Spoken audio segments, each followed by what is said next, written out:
Welcome to my friends forever club channel. हमारी videos को पूरा देखें और लाइक्स, कमेंट्स, शेयर्स और हाँ, सब्सक्राइब करना ना भूले। Thank you. तो ये कहानी शुरू होती है और हम एक आदमी को देखते हैं जो कि अपने रूम में सो रहा था। लेकिन तभी उसकी आंख खुलती है और वो अपने आप को सड़क पर देखकर हैरान रह जाता है। तभी उसके पास बुक्सुन नाम की एक लेडी आती है और इस आदमी से कहती है कि मुझे पता है तू एक जापानी गैंगस्टर है और मैं तुझे यहाँ मारने आई हूँ। यहाँ बुक्सुन की ये बात सुनकर आदमी हंसता है और कहता है कि मैं तुझे पहचान गया, तू कोरिया की वही मशहूर किलर है। यहाँ ये आदमी एक समुराई होता है और ये बुक्सुन से कहता है कि मुझे मारना इतना आसान नहीं है। साथ ही ये आदमी बुक्सुन से पूछता है कि आखिर तुमने मुझे सोते समय क्यों नहीं मारा। इस पर अब बुक्सुन इस आदमी को बताती है कि मेरी एक बेटी भी है जिसका नाम गिलियोंग है।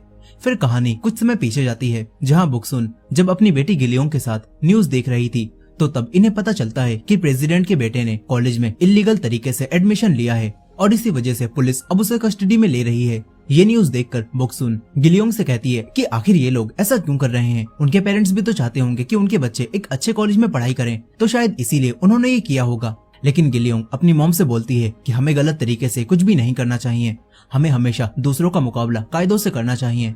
फिर कहानी वापस प्रेजेंट में आ जाती है और बुक्सुन इस आदमी से कहती है कि मैं अपनी बेटी की बात मानकर तुम्हें खुद से लड़ने का एक मौका देना चाहती हूँ। और ये बोलकर अब बुक्सुन इस आदमी को एक तलवार देती है और फिर इस आदमी से फाइट करने लगती है।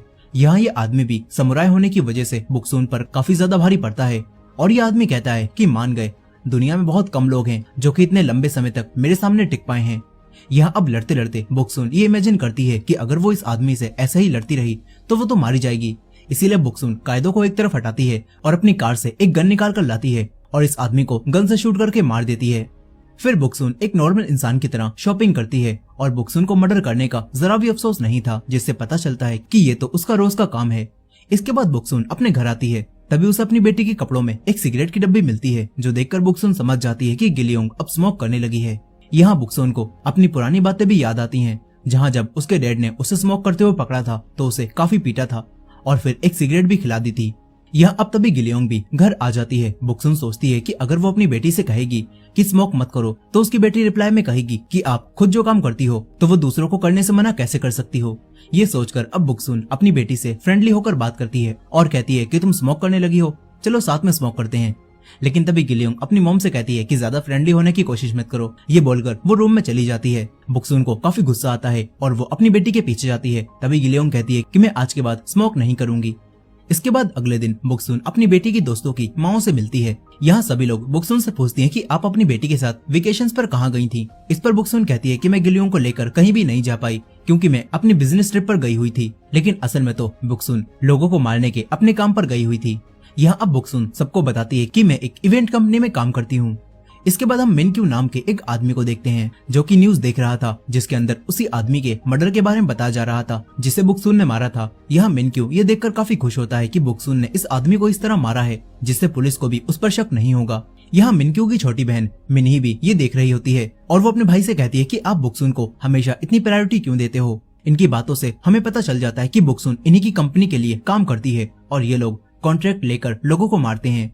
अब इसके बाद बुक्सुन जब अपने दोस्तों के साथ एक रेस्टोरेंट में बैठकर खाना खा रही थी तो यहाँ पर सभी लोग बुक्सुन के किल टैलेंट की काफी तारीफ करते हैं। तभी यहाँ पर सोंग नाम का एक लड़का ये देखकर बिल्कुल भी खुश नहीं होता कि हमेशा बुक्सुन को ही हाई रैंक के कॉन्ट्रैक्ट मिलते हैं।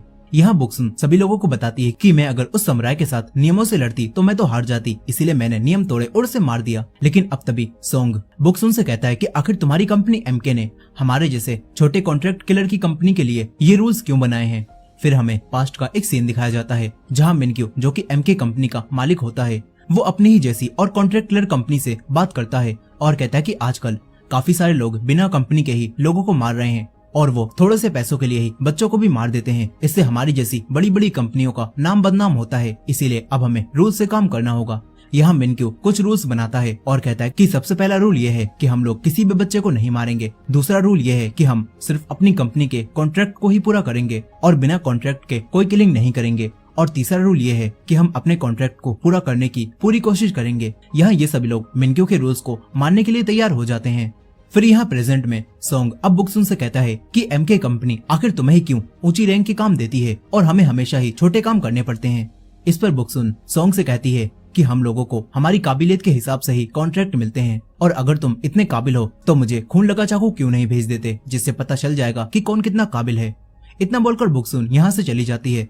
तभी एक आदमी कहता है कि खून लगा चाकू दूसरे इंसान को भेजने का मतलब ये है कि तुम उसे लड़ाई के लिए चैलेंज कर रहे हो, और फिर उस लड़ाई में जिंदा रहने वाला ही जीतता है। यही सॉन्ग देखता है कि बुक्सुन अपनी तलवार यहीं पर भूल गई है। इस तरफ बुक्सुन अपनी गाड़ी के पास आती है जहाँ पर कुछ लड़के खड़े हुए थे। बुक्सुन उन सबसे कहती है, ओए चलो फूटो यहाँ से। ये बात सुनकर उन लड़कों को गुस्सा आ जाता है और वो बुक्सुन को मारने उसकी तरफ आने लगते हैं। लेकिन तभी यहाँ पर सॉन्ग आता है और सॉन्ग उन सभी लड़कों को काफी बुरा पीटता है, और हम देखते हैं कि सॉन्ग की फाइटिंग स्किल्स भी काफी अच्छी हैं, लेकिन फिर भी मिनक्यू उसे ऊंची रैंक के कॉन्ट्रैक्ट नहीं देता। यहाँ अब सॉन्ग बुक्सुन को उसकी तलवार भी वापस कर देता है और कहता है कि इस पर कहीं भी खून नहीं लगा। इसके बाद ये दोनों रोमांस करने लगते हैं। वहीं दूसरी तरफ हम गिलियोंग को भी देखते हैं जो कि अपनी दोस्त के साथ थी, और यहाँ हमें पता चलता है कि गिलियोंग एक लेस्बियन है। अब तभी कुछ लड़के इनके पास आते हैं। इन्हें देखकर गिलियोंग यहाँ से जाने लगती है। तभी एक लड़का चियोल गिलियोंग को रोकने की कोशिश करता है, लेकिन गिलियोंग उससे अपना हाथ छुड़ाती है और कहती है, अगली बार ऐसा करा तो मैं तेरा हाथ काट दूंगी। ये बोलकर गिलियोंग यहाँ से चली जाती है। तभी सभी लोग चियोल पर हंसने लगते हैं। इस तरह बुक्सुन भी काम खत्म करके सॉन्ग को कुछ पैसे देती है और कहती है कि तुम इससे अपने डैड का इलाज करवा लेना। सॉन्ग ये देखकर कहता है कि अरे पैसे ये सब करने से पहले देना चाहिए था, अब इन्हें लेते हुए कितना अजीब लगेगा। फिर यहाँ सॉन्ग बुक्सुन से कहता है कि आप खुद की एक कंपनी खोल लो और मुझे अपने साथ काम पर रख लो। वैसे भी आपका कॉन्ट्रैक्ट MK कंपनी के साथ खत्म होने वाला है। लेकिन बुक्सुन ऐसा करने से मना कर देती है और कहती है कि मैं मिनक्यू को धोखा नहीं दे सकती और मैं अपने कॉन्ट्रैक्ट के पूरा हो जाने के बाद ये काम छोड़ दूंगी। अब इसके बाद अगले दिन खाना खाते समय बुक्सुन देखती है कि गिलियोंग किसी के साथ चैटिंग में बिजी है। इसीलिए बुक्सुन गिलियोंग से पूछती है कि क्या तुम्हारा कोई बॉयफ्रेंड है। इस पर गिलियोंग मना कर देती है। अब इसके बाद अगले दिन बुक्सुन गिलियोंग को स्कूल छोड़कर अपनी कंपनी MK में जाती है, जहाँ पर बुक्सुन को मिनही मिलती है। यहाँ मिनही बुक्सुन को अपने कुछ स्टूडेंट से मिलवाने ले जाने लगती है। यहीं पर हम योंगजी नाम के एक लड़की को भी देखते हैं जो कि एक लड़के से फाइट करती है और योंगजी उसे काफी बुरा पीटती है। यहाँ योंगजू की फाइटिंग स्किल्स काफी अच्छी होती हैं और ये देखकर सभी लोग काफी खुश होते हैं। तभी यहाँ पर मिनही बुक्सुन को लेकर आ जाती है और बुक्सुन को देखकर सभी ट्रेनर्स काफी ज्यादा खुश होते हैं। यहाँ इन लोगों में बुक्सुन काफी फेमस होती है, लेकिन ये चीज मिनही को पसंद नहीं आती। यहाँ मिनही बुक्सुन से बोलती है कि यिंगजी काफी अच्छी फाइटर है और हम बहुत जल्दी ही इसे भी कॉन्ट्रैक्ट देना शुरू कर देंगे। यहाँ मिनही बुक्सुन से ये भी कहती है कि योंगजी ही आगे चलकर दूसरी बुक्सुन बनेगी। इस चीज को प्रूव करने के लिए मिनही अपने बाकी सारे स्टूडेंट से योंगजी से फाइट करने के लिए बोलती है, लेकिन कोई भी योंगजी से फाइट करने के लिए राजी नहीं होता। ये देखकर बुक्सुन उसकी तारीफ करती है और यहाँ से जाने लगती है। तभी मिनी बुक्सुन से कहती है कि मैंने योंगजी को तुमसे भी अच्छा फाइटर बना दिया है। ये बात सुनकर बुक्सुन योंगजी से कहती है कि क्या तुम मुझसे फाइट करोगी। योंगजी भी बुक्सुन से फाइट करने के लिए राजी हो जाती है। इसके बाद बुक्सुन एक मार्कर को अपने हाथों में लेती है और योंगजी से फाइट करती है। यहाँ बुक्सुन योंगजी को काफी आराम से हरा देती है। फिर बुक्सुन मिनक्यू के पास आती है। यहाँ पर मिनक्यू बुक्सुन को 2 कॉन्ट्रैक्ट दिखाता है और बोलता है कि तुम इनमें से एक को ले लो और जल्दी से अपना काम पूरा कर दो। यहाँ बुक्सुन मिनक्यू से कहती है कि तुम्हें इन कॉन्ट्रैक्ट को पूरा करने के लिए किसी यंगस्टर को भेजना चाहिए, लेकिन मिनक्यू ऐसा करने से मना कर देता है। तभी बुक्सुन एक कॉन्ट्रैक्ट को ले लेती है। फिर मिनक्यू बुक्सुन को बताता है कि मेरे पास अब ज्यादा लोग नहीं बचे हैं और इसीलिए अब मुझे खुद भी एक कॉन्ट्रैक्ट को पूरा करना होगा। यहाँ अब मिनक्यू बुक्सुन से ये भी कहता है कि क्या तुमने हमारी कंपनी के साथ अपने कॉन्ट्रैक्ट को रिन्यू करवाने के बारे में सोचा है। इस पर बुक्सुन मिनक्यू को कोई जवाब नहीं देती। इसके बाद मिनक्यू बुक्सुन को अपने साथ बाहर खाना खिलाने ले जाता है। यहाँ ये सब होते हुए देखकर मिनही को काफी गुस्सा आता है।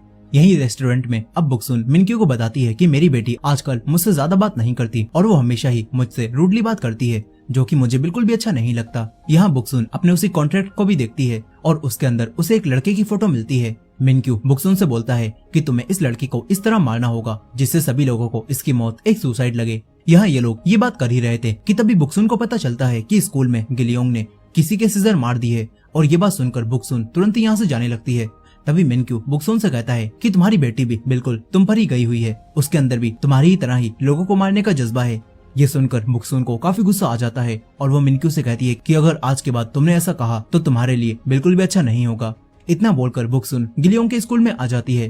यहाँ अब प्रिंसिपल बुक्सुन से कहते हैं कि गिलियोंग ने चियोल की गर्दन में सीजर मारी है, लेकिन गिलियोंग ने ऐसा करने की वजह अभी तक नहीं बताई है और चियोल भी उस वजह को बताने के लिए राजी नहीं हो रहा। यहाँ प्रिंसिपल कहते हैं कि अगर गिलियोंग ने थोड़े दिनों में वजह नहीं बताई तो हमें उसे मजबूरन स्कूल से बाहर निकालना पड़ेगा। ये सब जानने के बाद बुक्सुन गिलियोंग से बात करती है और कहती है कि आखिर तुमने ऐसा क्यों किया, लेकिन गिलियोंग बुक्सुन को कुछ भी नहीं बताती और कहती है कि मैं बस चियोल की जान लेना चाहती थी, इसीलिए मैंने उसकी गर्दन पर हमला किया। ये बात सुनकर बुक्सुन काफी परेशान हो जाती है। वो अपनी बेटी को अपनी तरह नहीं बनाना चाहती थी।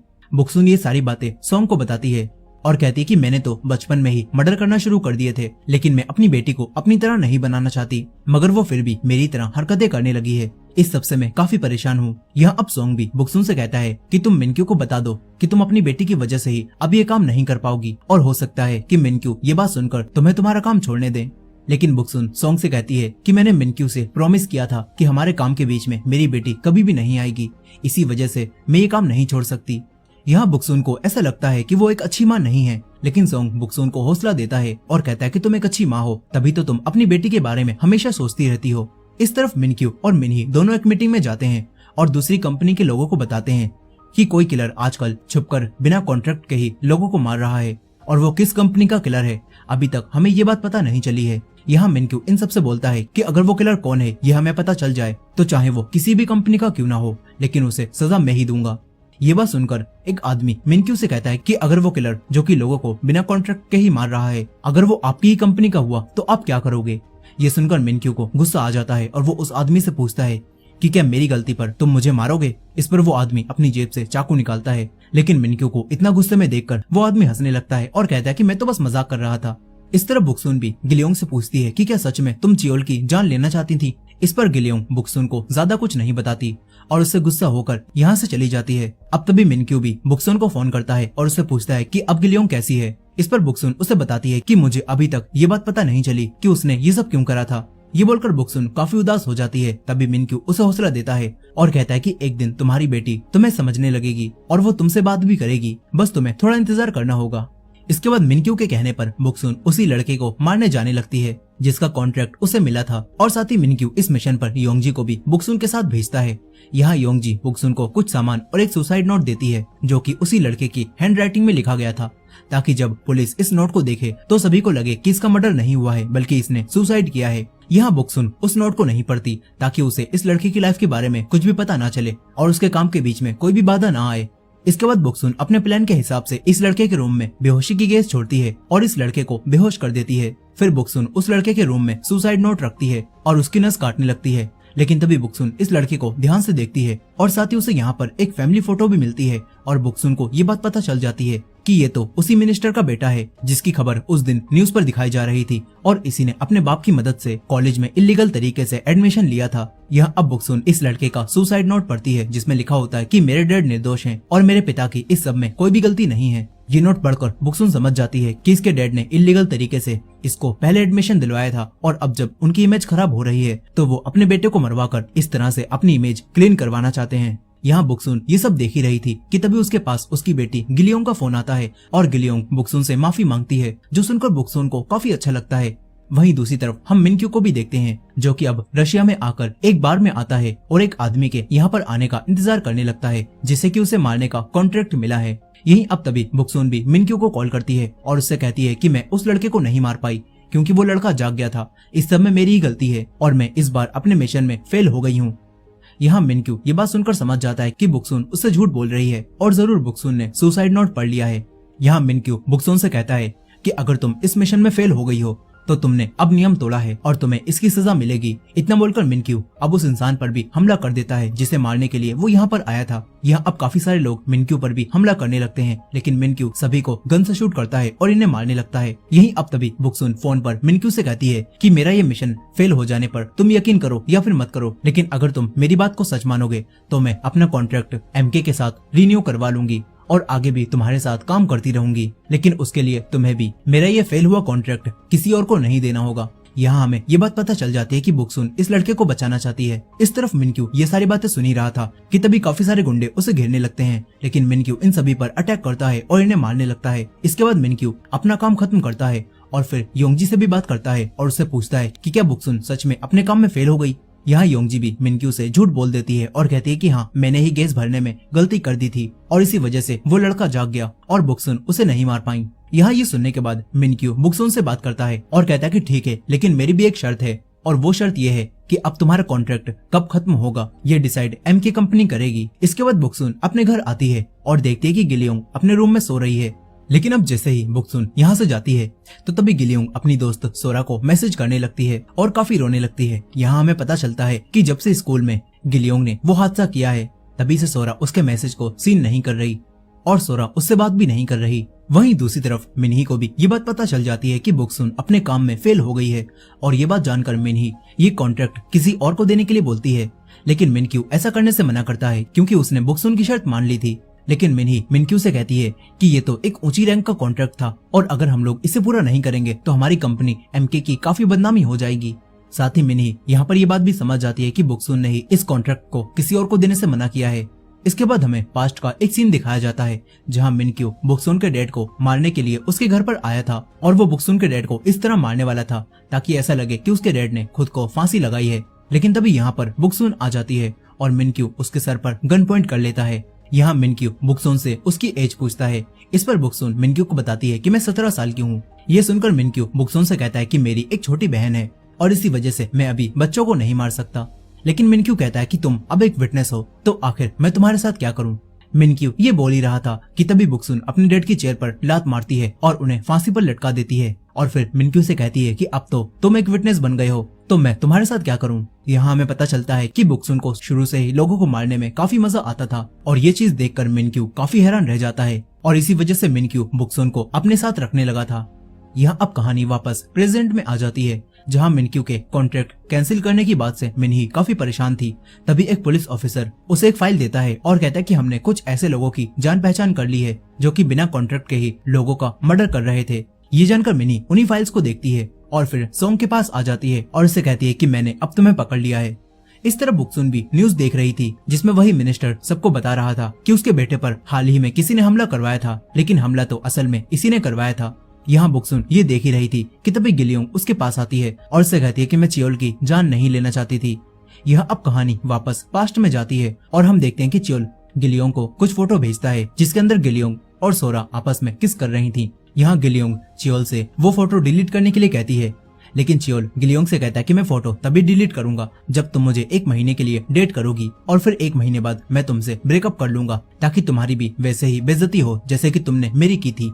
लेकिन गिलियोंग ऐसा करने से मना करने लगती है। ये सुनकर चियोल उन फोटोज को स्कूल ग्रुप में डालने की धमकी देता है। तभी गिलियोंग भी चियोल को मारने की धमकी देने लगती है और तभी यहाँ पर सोरा भी आ जाती है जो कि गिलियोंग से बोलती है कि तुम चियोल की बात मान लो और उसे 1 महीने के लिए डेट कर लो। लेकिन अब तभी गिलियोंग को गुस्सा आ जाता है और वो चियोल के ऊपर कैंची से हमला कर देती है जिसमें चियोल के हाथ से वो फोन गिर जाता है। यहाँ प्रेजेंट में हम देखते हैं कि वो फोन बुक्सुन के पास था और बुक्सुन उन्हीं फोटो को देखती है और समझ जाती है कि गिलियोंग सोरा से प्यार करती है। ये बात जानकर बुक्सुन हैरान रह गई थी और वो गिलियोंग से कहती है कि तुमने मुझे अपने बारे में सब कुछ क्यों नहीं बताया था। इस पर गिलियोंग बुक्सुन से कहती है कि आप भी तो मुझे अपने बारे में सब कुछ नहीं बताती हो। यहाँ ये दोनों बात कर ही रही थी कि तभी योंगजी भी इनके घर में आ जाती है और बुक्सुन योंगजी को यहाँ पर देखकर गुस्से में आ जाती है क्योंकि वो अपनी बेटी से अपने काम के बारे में छुपा रही थी। लेकिन यहाँ पर योंगजी बुक्सुन को बताती है कि मुझे झूठ बोलने और आपको बचाने की वजह से एमके ने अब कंपनी से निकाल दिया है। ये बात सुनकर बुक्सुन गिलियोंग से अपना ध्यान रखने के लिए बोलती है और योंगजी को लेकर एक रेस्टोरेंट में आ जाती है। लेकिन अब तभी गिलियोंग भी बॉक्सुन को कॉल करती है मगर बॉक्सुन उसकी कॉल को रिसीव नहीं करती। तभी सोंग और उसके दोस्त भी यहाँ पर आ जाते हैं। यहाँ सोंग के दोस्तों की बातों से बुक्सुन को ये बात पता चल जाती है कि सोंग को ऊंची रैंक का वही कॉन्ट्रैक्ट मिल गया है जिसमें बुक्सुन फेल हो गई थी। और ये बात जानकर बुक्सुन हैरान रह जाती है। वो समझ जाती है कि ये सब मिनही ने ही किया है। इस तरफ मिनक्यू भी गुस्से में अपनी बहन मिनही के पास आता है और उससे कहता है कि आखिर तुमने मेरे मना करने के बाद भी उस कैंसिल किए हुए कॉन्ट्रैक्ट को सोंग को देकर उस लड़के को क्यों मरवाया। यहाँ इनकी बातों से हमें पता चल जाता है कि बुक्सुन ने जिस लड़के को जिंदा छोड़ दिया था मिनही ने सोंग से उस लड़के को मरवा दिया है। और यही रेस्टोरेंट में बुक्सुन को भी ये बात पता चलती है कि सोंग ने ही उसी लड़के को मारा है जिसको बुक्सुन ने जिंदा छोड़ दिया था। और ये बात जानकर बुक्सुन सोंग से कहती है कि आखिर तुमने ऐसा क्यों किया। इस पर सोंग बुक्सुन को कोई जवाब नहीं देता। अब तभी मिनही सोंग को कॉल करती है और तभी बुक्सुन मिनही का फोन रिसीव कर लेती है और मिनही से बोलती है कि ये काम करके तुमने अच्छा नहीं किया और मैं बहुत जल्दी ही तुम्हें इसकी सजा दूंगी। तभी मिनही सोंग और उसके सभी दोस्तों से बात करती है और उन्हें बताती है कि हमारी कंपनी की एक किलर अपने मिशन में फेल हो गई है, इसी वजह से अब उसे सजा मिलेगी और तुम सब में से जो भी सबसे पहले उसे मारेगा तो मैं उसे एमके में जॉब दे दूंगी। ये बात सुनकर सोंग के सारे दोस्त और सोंग मिलकर बुक्सुन पर हमला करने लगते हैं। यहाँ बुक्सुन अब अकेले ही इन सभी लोगों से फाइट करती है और इन्हें पीटने लगती है। इस लड़ाई के दौरान बुक्सुन को भी काफी ज्यादा चोट लग जाती है। यहीं अब फाइट के समय में गिलियोंग भी अपनी माँ को कॉल करती है लेकिन बुक्सुन अपनी बेटी की कॉल को रिसीव नहीं कर पाती। तभी लड़ाई के समय यहाँ पर एक आदमी के चाकू लगते हैं और वो यहीं मर जाता है। फिर बुक्सुन एक और लड़के के गले पर चाकू मारकर उसे भी खत्म कर देती है। यहाँ अब बस सोंग और उसके 2 दोस्त ही बचते हैं और यहाँ अब योंगजी ऐसा नाटक करती है कि जैसे कि वो बुक्सुन के खिलाफ हो और उसे मारना चाहती हो। लेकिन जैसे ही अब एक आदमी बुक्सुन पर हमला करने जा रहा होता है तो तभी योंगजी बुक्सुन को बचा लेती है और बुक्सुन के साथ मिलकर सोंग और उसके दोस्तों से लड़ने लगती है। इसके बाद ये दोनों मिलकर सभी लोगों को मार देते हैं और यहाँ सोंग भी अब काफी ज्यादा घायल हो जाता है। यहाँ अब सोंग मरते मरते बुक्सुन को सच बता देता है और कहता है कि मैं ही वो था जो कि बिना कॉन्ट्रैक्ट के ही लोगों को मार रहा था और मिनही को ये सब पता चल गया था, इसी वजह से उसने मुझसे वो सब करवाया। यहाँ सोंग बुक्सुन से कहता है कि मैं तुम्हें काफी पसंद करता हूँ और अब से तुम मेरे डैड का ध्यान रखना। ये सब सुनने के बाद बुक्सुन सोंग को भी मार देती है। फिर यहाँ पर बुक्सुन एमके कंपनी की तरफ से कुछ क्लीनर्स को यहाँ बुलवाती है और इन बॉडीज को ठिकाने लगवा देती है। इसके बाद जब बुक्सुन अपनी बेटी से बात करते हुए यहाँ से जा रही थी तो तभी मिनक्यू बुक्सुन पर हमला करता है और उसे मारने लगता है और उससे कहता है कि तुमने तो अब सारी हदें पार कर दी हैं। यहाँ गिलियोंग भी ये सुनकर रोने लगती है। तभी मिनक्यू बुक्सुन के फोन को तोड़ देता है ताकि उसकी बेटी कुछ भी ना सुन पाए। यहीं अब तभी योंगजी मिनक्यू को बताती है कि आपकी बहन मिनही ने सोंग और उसके सभी दोस्तों को बुक्सुन को मारने का ऑर्डर दिया था और इसी वजह से यहाँ पर लड़ाई हुई और बुक्सुन को ना चाहते हुए भी सभी लोगों को मारना पड़ा। ये सुनकर मिनक्यू बुक्सुन को छोड़ देता है और मिनक्यू बुक्सुन से कहता है कि अब सारी कंपनी को जब ये पता चलेगा कि तुमने ही उनके लोगों को मारा है और तुम मेरे साथ एमके में काम करती हो तो तब मैं तुम्हें दूसरी कंपनी के लोगों से नहीं बचा पाऊंगा क्योंकि अब सारी कंपनी के लोग तुम्हें मारने के लिए आएंगे। लेकिन बुक्सुन मिनक्यू से कहती है कि अगर मैं उन्हें ये बात बता दूं कि तुम्हारी बहन ने जानबूझकर ये सब करवाया था तो ये सुनकर तो सारी कंपनी के लोग तुम्हारी बहन को मारने जाएंगे और तब तुम क्या करोगे। यहाँ अब इन दोनों के बीच में भी लड़ाई की आग सुलग जाती है मगर यहाँ पर बुक्सुन ये इमेजिन कर लेती है कि मिनक्यू आसानी से उसे हरा देगा और इसी वजह से बुक्सुन मिनक्यू से फाइट नहीं करती और यहाँ से चली जाती है। मिनक्यू अब तुरंत ही अपने घर में आती है जहाँ पर गिलियोंग भी मिनक्यू को देखकर काफी ज्यादा रोने लगती है और उससे कहती है कि अब सोरा ने मुझसे ब्रेकअप कर लिया है क्योंकि मैंने आपको उसके और अपने बारे में सब कुछ बता दिया। ये सुनकर बुक्सुन गिलियोंग को समझाती है और उसे चुप करा देती है। साथ ही बुक्सुन गिलियोंग को बताती है कि मेरे आज कुछ बिजनेस पार्टनर ने मुझ पर हमला कर दिया और मुझे मारने की कोशिश की लेकिन मैं बच गई। साथ ही बुक्सुन गिलियोंग से कहती है कि सोरा भी तुमसे प्यार करती है लेकिन उसने बस दुनिया से डरकर तुमसे ब्रेकअप कर लिया है। यहीं अब गिलियोंग बुक्सुन से कहती है कि मैंने आपके बैग में नकली गन और नकली पासपोर्ट देखा है और मुझे लगता है कि आप एक सीक्रेट एजेंट हो, तभी तो आप मुझे अपने काम के बारे में कुछ भी नहीं बताती। यहाँ बुक्सुन गिलियोंग की बातों से समझ जाती है कि गिलियोंग को उसके बारे में अभी सारी बातें पता नहीं चली हैं। यहाँ अब बुक्सुन काफी ज्यादा रोती है क्योंकि वो अपनी बेटी को अपनी तरह नहीं बनाना चाहती थी। यहीं अब सारी किलर कंपनियों के मालिकों को ये बात पता चल जाती है कि उनके लोगों को बुक्सुन नहीं मारा है और ये सभी लोग बुक्सुन को सजा देने के लिए बोलते हैं। लेकिन तभी मिनक्यू इन सबसे कहता है कि तुम्हारी कंपनी का एक किलर सोंग छुपकर लोगों को मार रहा था और उसका पता लगने पर ही बुक्सुन ने उसे मारकर सजा दे दी और जब सोंग के दोस्त उसे बचाने आए तो वो सब भी मारे गए। यहाँ ये बात सुनकर एक आदमी मिनक्यू से योंगजी के बारे में भी पूछता है और कहता है कि वहाँ पर योंगजी नाम की एक लड़की भी मौजूद थी और उसने सब कुछ देखा होगा, हमें उसका बयान लेना चाहिए। तभी हमें पास्ट का सीन दिखाया जाता है और हमें पता चलता है कि मिनक्यू ने पहले ही योंगजी को टपका दिया है ताकि योंगजी उसके खिलाफ ना जा पाए। यहीं अब प्रेजेंट में हम बुक्सुन को भी देखते हैं जो कि मिनही के पास जाकर एमके के साथ अपने कॉन्ट्रैक्ट पर साइन कर देती है और उसे रिन्यू करवा लेती है। यहाँ मिनही बुक्सुन को ये बात भी बता देती है कि मिनक्यू ने तुम्हारी दोस्त योंगजी को मार दिया है और ये सुनकर बुक्सुन को काफी गुस्सा आता है। इस तरफ दूसरी गैंग के लीडर्स मिनक्यू से कहते हैं कि तुम्हारे किलर ने रूल तोड़े हैं और इसीलिए अब तुम्हें खुद को भी सजा देनी होगी। इतना बोलकर वो आदमी मिनक्यू के आगे चाकू रख देता है। ये देखकर मिनक्यू को काफी गुस्सा आता है और मिनक्यू उस आदमी पर हमला करके उसे जान से मार देता है। ये देखकर बाकी सारे कंपनी के मालिक मिनक्यू से डर जाते हैं और मिनक्यू की सारी बातें मानने लगते हैं। इस तरफ बुक्सुन गुस्से में आकर अब मिनही को जान से मार देती है और एक खून लगा पेन मिनक्यू को देने के लिए बोलती है और मिनक्यू को खुद से लड़ाई करने के लिए चैलेंज करती है।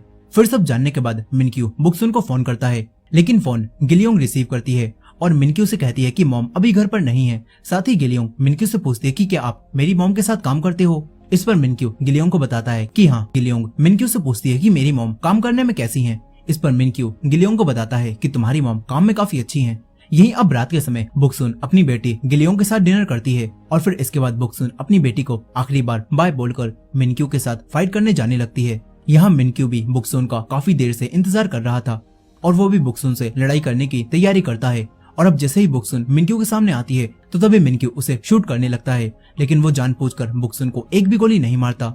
फिर यहाँ ये दोनों बैठकर कुछ बातें करने लगते हैं और तभी बुक्सुन मिनक्यू से कहती है कि तुमने योंगजी को मारकर काफी गलत किया है। यहाँ अब बुक्सुन अपनी टेक्निक के हिसाब से सारे तरीकों को सोचती है और वो ये फिगर आउट करने की कोशिश करती है कि वो मिनक्यू को कैसे हराए। लेकिन यहाँ पर हर तरीके से सोचने के बाद भी बुक्सुन मिनक्यू को हराने का तरीका नहीं जान पाती और हर बार मिनक्यू ही बुक्सुन को हरा रहा होता है। ये देखकर बुक्सुन हैरान रह जाती है, लेकिन अब तभी बुक्सुन रियल में मिनक्यू के ऊपर ड्रिंक फेंकती है और फिर एकदम से उसके ऊपर हमला करके उसे घायल कर देती है। ये देखकर मिनक्यू भी हैरान रह जाता है। यह अब मिनक्यू भी बुक्सुन से कहता है कि मैंने पहले ही ये सोच लिया था कि मैं तुम्हें मारूं या फिर तुमसे मर जाऊं, लेकिन असल में तो सबसे बड़ा सदमा तुम्हारी बेटी को लगेगा, क्योंकि वो अभी हमें देख रही है। और यहाँ अब हमें पता चलता है कि मिनक्यू ने गिलियोंग के पास एक टैब पहले ही भेज दिया था, जिससे अब गिलियोंग ये सब देख लेती है और वो समझ जाती है कि उसकी मॉम एक कॉन्ट्रैक्ट किलर है और वो लोगों को मारती है। यहाँ ये बात जानकर बुक्सुन को काफी ज्यादा दुख होता है कि उसकी बेटी को अब उसकी असलियत पता चल चुकी है। बुक्सुन अब तुरंत ही अपनी बेटी के पास जाती है, लेकिन यहाँ गिलियोंग अपनी माँ को देखकर कुछ ऐसा बिहेव करती है जैसे कि उसे कुछ पता ही ना हो। और गिलियोंग ये बात समझ जाती है कि उसकी माँ उसके लिए ही ये सब कर रही है। इसी वजह से अब गिलियोंग अपनी माँ बुक्सुन से प्यार से बात करने लगती है और अब इन दोनों के बीच में सब कुछ ठीक हो जाता है। फिर अगले सीन में हम गिलियोंग को देखते हैं जो कि स्कूल में जाकर सोरा को आखिरी बार बाय बोलती है और उसे बाय बोलकर गिलियोंग ये स्कूल छोड़ देती है और अब गिलियोंग पहले से ज्यादा खुश रहने लगती है। और इसी